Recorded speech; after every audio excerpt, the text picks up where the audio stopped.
I'm Miss Brenna, and today I'm going to be showing you examples of 3 communication skills to use with students when normal methods of giving consequences or reinforcing good behavior might not be producing the long-term benefits you want or the change in behavior that you want in your students. The first communication procedure is constructive assertiveness. This means that I would describe my concerns clearly and insist that the behavior be corrected. Okay, students, first get out your piece of paper, your blank sheet of paper, and begin by folding it hamburger style. I hate hamburger. Can it be hot dog style? Class, I want to remind you to always raise your hand if you want to say something or suggest something. When you call out, this confuses the whole class and everyone will not hear your question clearly. Ben, I've noticed that you've been calling out during some of the lessons. Is this appropriate behavior? No. What should you do if you have something to say during a lesson? Raise my hand and wait for you to call on me? That's right. I'm glad you know the procedure. Now I expect you to always raise your hand every time while I'm giving instructions. Yes, Miss Brenna. So the second communication procedure is empathetic responding. This means listening to the child's or student's perspective and reacting in ways that maintain the relationship and encourage further discussion. This is a helpful tactic when the student is already feeling overwhelmed. Okay, example number 2, private discussion about raising hands. Hi Ben, I noticed that you were forgetting to raise your hand during the lesson. Remember to raise your hand because calling out interrupts the lesson. I don't want to raise my hand.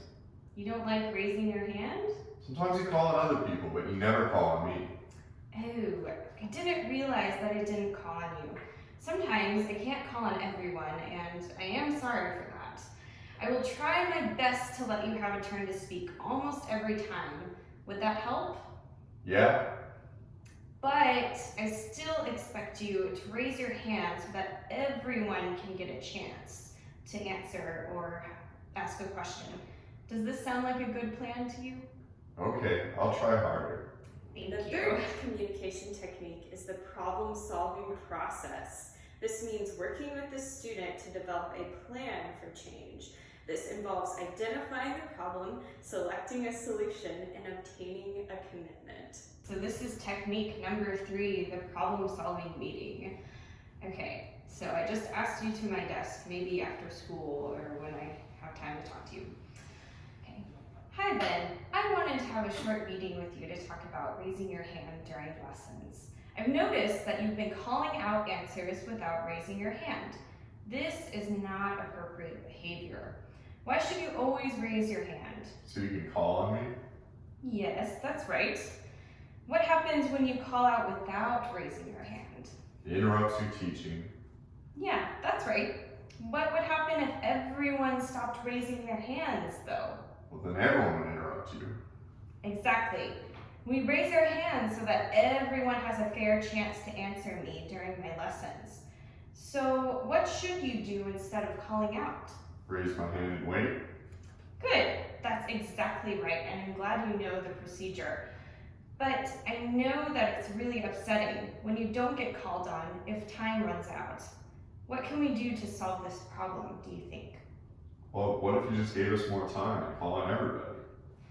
I would love to do that, but I have to stop lessons eventually so you guys have enough time to work.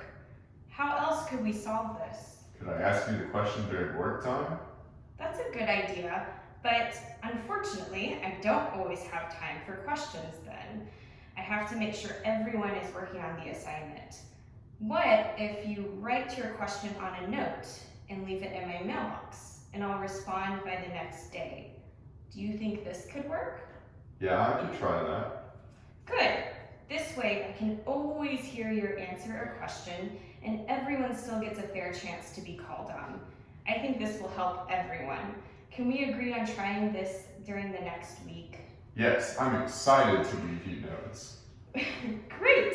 We will talk at the end of the week and see how it went. but I do expect you to always raise your hand or leave me a note from now on. Those are the appropriate options. Let's look at this contract and make a deal.